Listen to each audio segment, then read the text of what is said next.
اهلا وسهلا بيكم في قناه سمسمه في المطبخ. معاكم اسماء سمسمه. ما تنسوش الاشتراك في القناه وتفعيل الجرس عشان يوصلكم كل جديد، واستنى تعليقاتكم الحلوه على الفيديو بتاعي النهارده. الفيديو بتاع النهارده ناس كتير علقت لي على الفيديو بتاع ايتو اللي هو ازاي احنا بنرجع تاني الغساله تشتغل تاني من اول وجديد، اللي هي ترجع تعصر عشان كانت بتدي انذار اللي هو الباب مفتوح، وازاي وريتكم ازاي بتحلوا المشكله دي نهائي وما بترجعش تاني. طب الناس كانت كاتبالي في التعليقات اللي هي المشكله بترجع ممكن تتكرر معاهم مره تانية او كده، يبقى انت كده عايزه تكلمي بتوع الصيانه ان في قطع غيار كده عايزه تتغير، اللي هي السوسته ذات نفسها. لو قدرتي تجيبيها وتخلي جوزك يغيرها مفيش مشكله، ما قدرتيش ممكن تكلمي عادي الصيانه وساعتها هيجوا يغيروا لك. لكن هي لو مشكله مؤقته فانا وريتكم ازاي في الفيديو اللي انتي ازاي بتحليها على طول. ده بالنسبه للتعليق ده. بالنسبه اللي في ناس تانية علقت لي قالت لي طب هي بتنضف ساعات ما بتنضفش معانا، طب ايه السبب واحنا مش عارفين ايه السبب ليه ما بتنضفش. النهارده هقول لكم هي ليه ما بتنضفش وايه السبب وازاي تتعاملي مع ده. اول حاجه طبعا للناس اللي هي عندها، انا بتكلم عن الغساله توشيبا اللي هي 11 كيلو او 14 كيلو اللي هي الفول اوتوماتيك. تمام. اول حاجه انت طبعا هنا بتدوسي تشغيل. تمام. لما بتيجي تشغليها بتختاري هنا كل حاجة من دول ليها حاجة معينة، ما ينفعش تختاري حاجة مع حاجة تانية، فبالتالي هي هتأثر على النظافة بتاعتها والجودة بتاعتها وهي بتيجي تغسل معاكي. هتلاقي ده الهدوم طالعة مش نظيفة او اكنك ما غسلتهاش، فده بسبب اللي انت هنا بتختاري حاجات بالصح او مش متناسبة مع الغسيل بتاعك. اول حاجة هنا المية بتاعتك. انا بختار مية باردة امتى؟ مع الهدوم الصيفي والهدوم الشتوي عادي اللي هي ما فيهاش مشكله. تمام. اللي هي ما فيهاش بقع او مش متسخه قوي او في مشكله. طب حاجه متسخه شويه حاجه بسيطه فهغير الميه لميه دافيه بحيث الميه تبقى سخنه فيها نسبه سخونيه شويه، فبالتالي بتبدا اللي هي تغسل فالهدوم بتطلع انضف. تمام. طب امتى بحط ميه سخنه بس؟ بحط ميه سخنه بس لو انا بغسل حاجات فاتحه اللي هي الهدوم البيضه. تمام. بحط فيها ميه سخنه. الهدوم اللي هي متسخه قوي خلاص بقى وفيها بقع والدنيا مش احسن حاجه خالص فبستخدم عادي الميه السخنه. تمام. غير كده انا طول الوقت انا شغاله على الميه البارده. تمام. باجي هنا بتختاري من هنا لو انت عايزه تجففي. انا عايزاها تجفف مثلا عشان انا مستعجله على الهدوم او متاخره عليها، او انا نسيت مثلا وكان عندي هدوم عايزه اغسلها ومحتاجاها ضروري دلوقتي، فبالتالي بشغل البرنامج بتاعي عادي وبخليها تجفف زياده. بختار مثلا اللي هي تجفف مثلا زياده سواء نص ساعه او بتجفف 45 دقيقه او ساعه كامله اللي هي تجفف معاكي تجفيف لغايه 90 دقيقه. دي اعلى حاجه ممكن اللي انتي تستخدميها، فدي طبعا خاصيه كويسه جدا لو انتي مستعجله. الدوره هنا بتاعتك على طول ما تشغليش الاعتيادي بس، انت بتختاري الدورة بتاعتك على حسب اللي انت عايزاه. يعني اللي انت عايزاه بناء عليه بتختاري. يعني انا مثلا حاطه هدوم شتوي والهدوم الشتوي دي تقيله. تمام. اكيد مش هستخدمها الاعتيادي يبقى هي كده مش هتطلع نظيفه او مش هتبقى مدياني احسن جوده. تمام. حاجات بيبيهات وحاجات خفيفه خالص وحاجات حراير او كده، فبختار اللبس اللي هو اللطيف. بختار منين؟ من الدوره. بدوس على الدوره وبالتالي ببدأ اللي انا اختار منها انه حاجة بالظبط انا عايزاها. بالنسبة لموضوع البطانية اللي الناس سألتني عليه، هي بتغسل بطانية انت بتغسلي فيها كوفرتة خفيفة، بطانية اللي هي الدفاية الحاجات دي بطانية خفيفة 3 كيلو 4 كيلو، ما تزوديش عن 5 كيلو عشان خاطر مش هتديكي احسن جودة وده بيأثر على الموتور بتاعك. فحاولي ان انت ما تحطيش فيها بطاطين تقيلة لان ضعف الهدوم. تمام. وهنيجي للنقطة دي دلوقتي. هنا طبعا انت بتختاري اللي هي تجفف دورة العصر بتاعها تكون قد ايه لمدة كام دقيقة، وانا طول الوقت بعملها طبعا على 9 دقايق.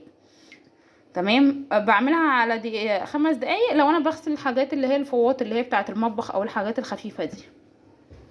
بشطف مرة واحدة.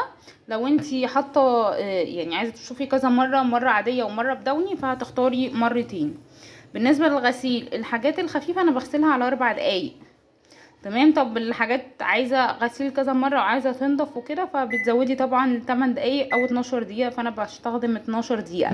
حبيتي تزودي تاني لما تنزل وانت شغالة على 8 او على 4 رجعي دوسي عليها تاني، هترجع تاني تعلى معاكي وترجع تاني تغسل تاني 12 دقيقة.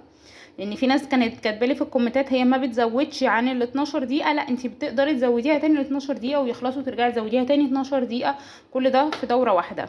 بالنسبه لمستوى الميه، خلي الميه دايما اكتر من الغسيل، ما تخليش الميه تكون اقل من الغسيل عشان تقدر الغساله تقلب معاكي بشكل كويس. فبالتالي تقدري الغساله تقلب كل الهدوم، وبالتالي تغسل كل حته في الهدوم.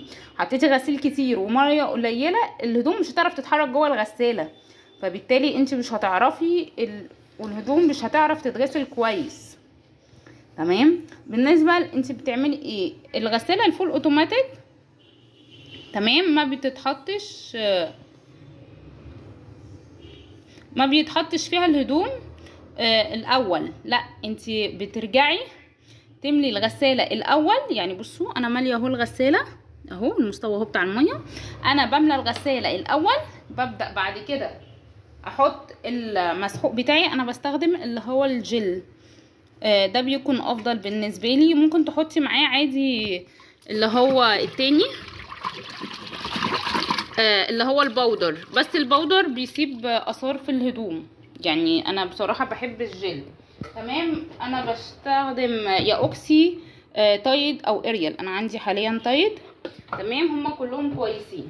تمام. انا خلاص ظبطت البرنامج بتاعي وكله تمام. ببدا اللي انا اشغلها.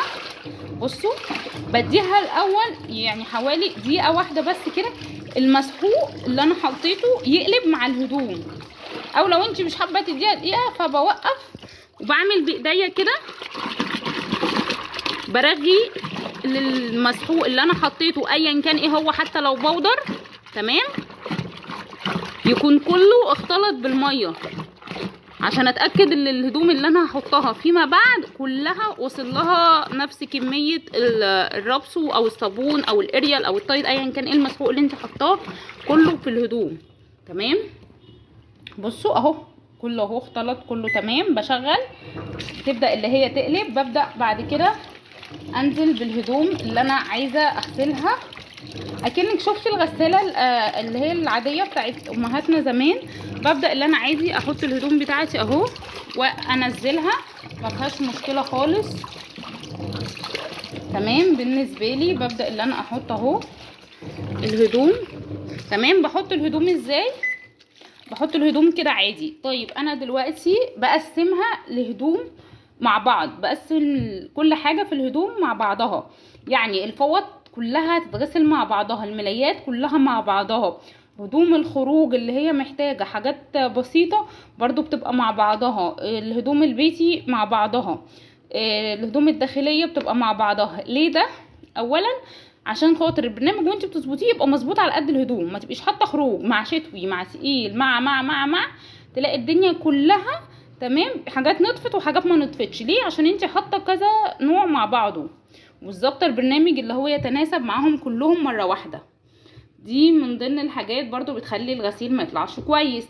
طب في ناس سالتني قالت لي انا دلوقتي غسلت مثلا على ايدي وعايزاها تشطف بس من هنا من البرنامج بتاعك اهو. اديني قفلت البرنامج خالص ولكنه لم يكن. بدوس على تشغيل، والكلام ده انا قلته برضو قبل كده بس هنقوله تاني للناس اللي سألت تاني او جديدة في القناة. بختار المية بتاعتي اللي انا عايزاها تشطف عليها، ما باجيش هنا عند المستوى بتاع الغسيل، بدوس على طول على كلمة شفط. بختار اللي هي هتشطف كم مرة، 3 مرات ولا مرتين ولا مرة واحدة.